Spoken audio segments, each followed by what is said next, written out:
Hello, everyone. I'm Alam, Professor of Civil Engineering at UBC's Okanagan campus. Today, I would like to give you some update on our rocking steel bridge pier project. This project is actually jointly undertaken by UBC and Polytechnique Montreal, where Dr. Robert Tremblay is the co-investigator. In our team, we have 3 PhD students, Ahmad, Farouk, and Kamrul. The works that I'm presenting is their contribution. And the partners we have Emil Anderson Construction, S-Frame Software, Rapid Span, Clon Berger, Canadian Institute of Steel Construction, and Natural Sciences Engineering Research Council of Canada. We all know about seismic vulnerability of our bridge infrastructure. And if we look into our current state, we know from the infrastructure report card for both Canada and US that bridges are in large portion of them are in poor condition and they require immediate attention. So, which means that such bridges are also quite vulnerable to seismic hazards. And since most of our bridges are conventional construction, they will be having such kind of hysteresis, fatal hysteresis, and under large deformation, they will be subject to yielding, and they will have large permanent set, which means that they will require large significant retrofitting, and often they need to be demolished after a major earthquake. That's why we see that in different countries where there are large earthquake took place, there are significant economic losses. And this means that many of the structure were significantly repaired or often demolished for new construction. Considering the current context of climate change, it means that we will have substantial amount of carbon emission.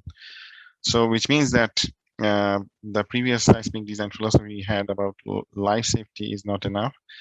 We now also have to ensure infrastructure that they are safe. For conventional construction, we understand that after a large earthquake, when the earthquake is gone, there will be large permanent drift, as you can see from the hysteresis, and that will trigger for often replacement. But if your structure during an earthquake, eventually come back to the original position, to the plumb position, then the repair work will be kind of minimal. So kind of flagship hysteresis where you have cell centering, such structures could be more beneficial. In this particular project, our focus is steel bridge pier. Here I'm showing the conventional steel bridge pier, a experimental program conducted by Nishikawa. So here under large cyclic load, when you have a fixed base, it will experience elephant foot type buckling. We conducted a similar kind of test in finite element environment to understand the behavior and see whether we can simulate the lateral load deformation hysteresis, and we can also simulate such response in our failure mechanism in finite element simulation.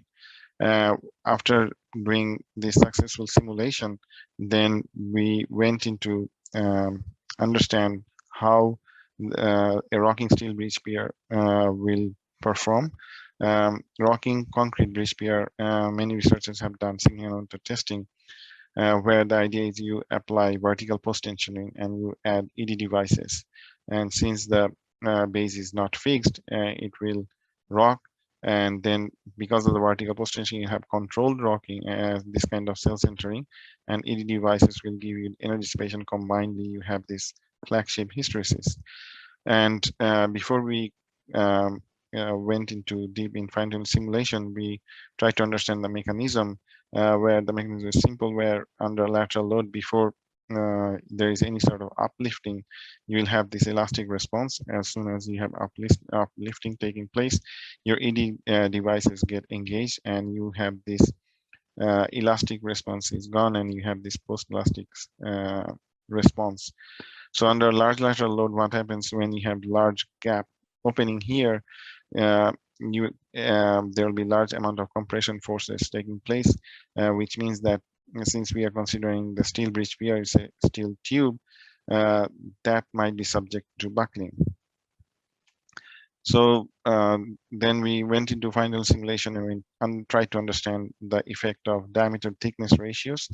And as expected, with larger diameter thickness ratios, mean when you have a thinner shell compared to the diameter, you can experience such kind of buckling phenomena. And if you look into the load deformation hysteresis, with thicker shell, you have good stable hysteresis, whereas thinner shell will cause significant of strength and stiffness degradation. Then we wanted to understand what is the effect of base plate if you're attaching one at the bottom. So with the base plate, you have a larger lever arm. And then what it will do is it will help you in post uplifting stiffness and strength, as we observe here.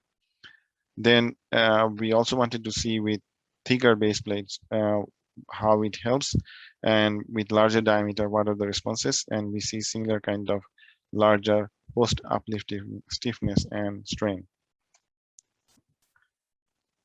So in our next phase, we wanted to see how the energy dissipation devices will work. So in order to install them, we had to create these chairs. And what we observed that such chairs can also help you avoid significant of stress concentration and minimize the local damages. And under cyclic loading, you will have such kind of stable flag-shaped hysteresis. After we performed extensive numerical simulation, we felt confident about our system, and then we designed this matrix for our experimental program, where our first specimen was a thicker shell with no base plate, no energy dissipator as the proof of concept. Then in our second specimen, we used a thinner shell to understand the effect of wall thickness. In the next one, we added the base plate to understand the effect of base plate on the response. And then in the fourth and fifth specimens, we introduced base plate as well as the ED devices. But in the fourth specimen, we had ED devices at a 45-degree angle compared to the loading duration. The other one was 15 degree. Before we conducted any test, we actually also performed tests on our ED devices to see their hysteresis response, and which we could mimic it in our model. So in order to understand the loading protocol, in this particular project, our bridge pier, we consider it located in Vancouver. And in Vancouver, we have three sources of earthquake. One is the shallow crustal, in-slab subduction, and interface subduction type earthquake. So we consider all three different types of earthquakes with 11 records for each type. And then using true spring models, we understand what will be the seismic demand. And then based on that demand, we define this loading protocol. This is the detail of specimen 4 with the ED devices, which are at 45-degree angle from this section you can see. And this is our first specimen ready to be tested. And if I show you the video here, as you can observe here, there is this uplifting force taking place. And as with the cycles, they are showing pretty good without any sort of local buckling. And after we perform the test, and like when you put it out upside down, you see almost there is no local damage, a little bit of plastic deformation here, but it's almost unnoticeable. And then this is our load displacement hysteresis, which shows pretty stable. In this particular case, our diameter to thickness ratio was 43. In our second specimen, we reduced our thickness where the diameter thickness ratio became 64. And as we expected, that we will have local buckling, as you can see from this picture. And it will also show that it will have reduced stiffness and strength over cycles. So good amount of stiffness and strength degradation was observed. Now, if I run the video, you will see that as it is dancing under the cyclic load, since it has reduced thickness, and there is also friction forces acting that will cause initial local bending. And as the cycle and drift amplitude become larger and larger, we will have local buckling in this region. In our next specimen, we used the base plate, and with the base plate constraint, you have larger lever arm that will give you larger post-elastic stiffness and strength. And this is compared with our first specimen without the base plate. And this is the fourth specimen. Again, I will show you the, sorry, there was a video. I have to go back. Now you can see the hysteresis is developing, and at the same time we also observed that when you are cycling it with larger and larger drift, you are having some pre-stressing losses. So then that triggered us, like, of course we need to understand like why such losses are taking place. But with ED devices, as you see that what we expected from our final simulation, you see very good hysteretic cycles. Then if we compare with the first specimen, it shows that it has this good amount of energy. In our fifth specimen, our ED devices were at an angle of 15 degrees. Here, as you can see, we compared to the loading direction. But we considered three different types of earthquakes in this particular one, where we had interface subduction, crustal, and in-slab subduction type earthquakes. So after running test number one, and as you can imagine, because of the 15 degree, they are much further apart, which means that the lever arm is quite large, and they will be subject to large amount of strain, these ED devices. So we expect that after this loading cycle, at one point, we will actually fracture them. And then we say that, okay, after test one, we should replace these ED devices and see how they will behave under two different earthquakes. And that's what we did. So, sorry, when if you look into this, after 4% drift, our ED devices, they failed. And then, but still we continued the test. And what we observed in our next after we replaced our ED devices, then we ran those tests for the crustal and subduction, in-slab subduction type earthquake, and they showed a stable response with the new ED devices. And after that test, what we did, we had to actually, we wanted to see that how they will further perform if we are doing the very first loading protocol that I showed you. And it shows that after that, they shows very good hysteretic, stable hysteretic response with this red curve. And then we went up to even 6% drift, like whether they are still stable. And we also, during that time, also observed what are the pre-stressing forces that we were losing. So that triggered us to further investigate the losses, why it's happening. So we conducted a lot of tests, and we found that because of the wedge seating, whenever it moves to a larger drift, and then you are stretching it to a far larger force, and then you will have further wedge seating that actually causes these losses. And then we found a good relationship with the wedge seating, and then this is showing the wedge seating versus the normalized post-tensioning forces, which is kind of linear, which means that if you know this relationship, from that you can predict or estimate what kind of losses, pre-stress losses you will experience. So after conducting all these tests, then we came back again to our final simulation so that we can validate our final model with the experimental results. Before that, we did all the material tests to make sure we calibrated our material model.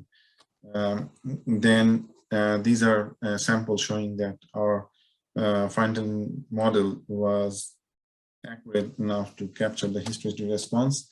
Then we did it for all 5 different specimens. And once we understood the response of the pre-stressing losses, we could also mimic it in our final simulation. And as you can see that it can capture these losses very well. So with this validated model, we also ran several seismic simulations and to understand better how it will perform during earthquake. Then the question comes that such fine-tuning model that we have used, although we use supercomputer, but sometimes those response takes about 7 days. And if you're doing a dynamic simulation, then that may even take even longer, even up to 28 days. And then this is not feasible for practitioners in the consulting firm. So then we have to provide some simple tools so that they can analyze such structures. The simple model that we have used, that two-spring macro model, we wanted to see like how far off they are. And from here, what you see that they cannot even predict the stiffness accurately, as well as they cannot predict the forces. So which triggered us to further look into develop a simplified model for practitioners. For that, we developed the multi-spring macro modeling technique. We have a paper in the World Conference. If you're interested, you can look into this paper about the details. I'm not going to the detail, but what it does is it has this distributed spring all through the cross section at the base. And but in order to calibrate the model, we had to run about 5,000 numerical simulations in Continuum model to generate this force displacement curve, pushover responses. And then with that, we use genetic algorithm and machine learning to various combinations of bridge piers. It can then predict very accurately this pushover response, and then those springs are calibrated with those pushover response curves, and then that does the magic. Then if we do the seismic simulation, and that was done in OpenSys, and if we run the simulations, we see that there are very good responses in terms of relative displacement, displacement time history and hysteretic response. They are matching very well. And we ran many simulations and validated our technique. And then we actually developed a software and with this interface, although in the backend, it's run by OpenSys, but it has a good graphical user interface. With some clicks, you can quickly draw, model a bridge, and then run the simulations. And then you can, the beauty about this software is you can actually import that model into any of the regular software like S-Frame or SAP 2000. So after doing that, now our next part of the project will deal with large-scale testing, which will be performed in Polytechnique Montreal. The very first test that we will be doing at the end of this year will be large-scale, full-scale bidirectional cyclic test. And then we will be doing also some shake table test, which is kind of simplified shake table test, again in Polytechnique Montreal. And we will be also doing hybrid simulation test. So please stay tuned. We will be able to share more results in the coming years. So with that, here I would mention that what we have seen, this rocking steel bridge pier project, they really exhibit very good self-centering response. We have demonstrated that after an earthquake, those ED devices can be quickly replaced, and it can be ready for the next hit. Of course, we found that the two-spring models might not give you very good results. So the tool that we developed can accurately predict the seismic response of such rocking steel bridge pier projects. So if any of you are interested, we'll be very happy to share that tool with you. Further experimental tests and construction details, we will be providing them soon as we do further tests and have better learning, which will help develop the codes in this direction. If you have any questions, please feel free to email me or my colleague, Robert Tremblay. We'll be very happy to respond. Thank you all for your patience.